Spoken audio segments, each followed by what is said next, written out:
Comfort isn't just about soft cushioning. In fact, the New Balance 1080 V13 was one of the softest shoes I've ever worn, but was incredibly unstable as a result. And that's the key. Getting the right blend of cushioning, stability, and fit equates to one of the most comfortable shoes. So here are 13 of the most comfortable shoes of 2025. I've added the links for each shoe in the description below, so you can just find them directly on Amazon. And all I ask for in return on the channel is just that you watch the video until the end. So the first shoe up is the ASICS Gel-Nimbus 27. Now this is one of the best upgrades we've seen of any of the ASICS shoes in 2025. They kept the same FF Blast Max cushioning, but they've made it much bouncier, much more responsive. They've got a great rocker on the shoe to spring you forward, and it's a really comfortable shoe for walking all day or for doing those easy runs. In contrast to that, we had a complete overhaul of the Hoka Clifton 10, which had much more cushioning put underneath the foot and a higher drop, so it's now an 8mm drop, which is the highest of any Hoka shoes. It's incredibly comfortable to use as a lifestyle shoe for standing for walking for long periods of time.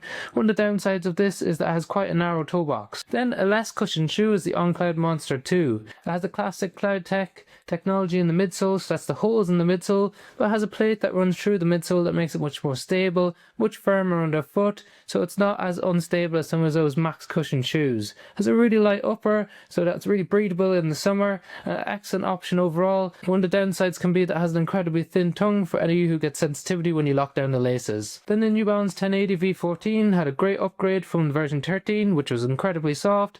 This is a much more balanced cushioning underneath with the Fresh Foam X cushioning. You can stand on this all day and not have any issues. It's not too unstable and has a really premium feel on top to give you a great shoe for lifestyle use. Then a unique shoe on the market is the Nike Structure 26. It has stability on the inside and the outside of the heel, giving you control with supination moments and with pronation moments. It gives you centered in the shoe throughout the whole gait cycle, has a really broad platform in the forefoot to keep you nice and stable. It's one of those less rockered shoes on the market. Some people might enjoy that because it's really hard to find, others might find that it doesn't roll through as quickly as some other stability shoes. Just like the ASICS Gel-Kayano 32. It had a really nice upgrade with really plush cushioning underneath your foot.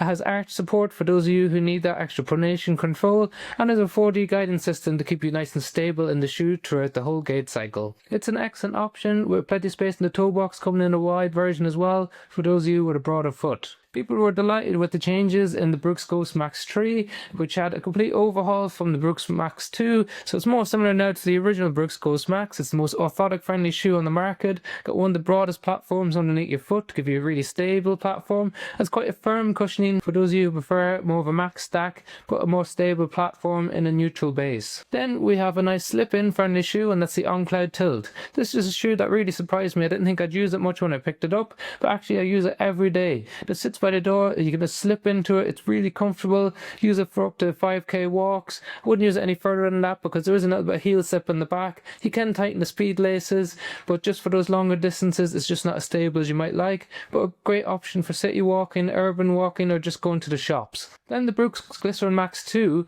so a complete contrast to the revolutionary midsole we saw in the original Brooks Glycerin Max. So that was a great shoe in terms of the responsiveness, the forefoot rocker. Well, they've made the Glycerin Max 2 much firmer underfoot. They've changed the rocker in the forefoot, so yes, it still gives you lots of protection if you have sensitivity in the ball of the foot or in the big toe, but it just doesn't transition as quickly from the back to the front. So it's not as springy, not as bouncy, but in return you've got a broader, more stable platform. In contrast to that, we've got the Nike Vomero Plus. Now this was an excellent addition to the Nike range. It's really bouncy, really responsive, kind of filling the void where the original Brooks Glycerin Max was.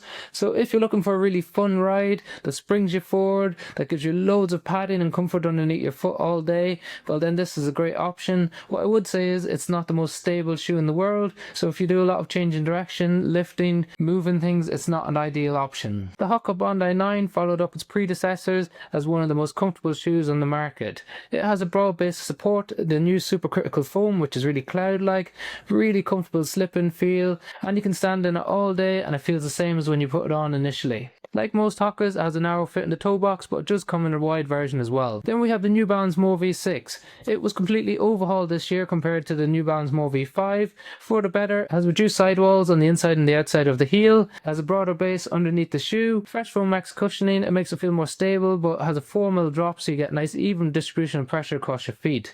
This is a perfect shoe if you stand all day, if you go for longer walks. Gives you loads of comfort, loads of cushioning, but quite balanced cushioning overall. And then we have a lesser known shoe, shoe, the Ultra Experience Flow 2. This was one that surprised me as much as the Cloudtilt. So as a 4mm drop in Ultra's renowned Anatomical toolbox, so loads of space for your toes to display. It has a nice padded tongue, which means that you get a great lockdown in your heel and your midfoot, but then you've got loads of space in the forefoot. It's got relatively balanced cushioning, softer than all of the other Ultra models that we've tested, and a really excellent option if you want a really comfortable shoe with an anatomical toe box and less cushioning so you get better ground contact feel.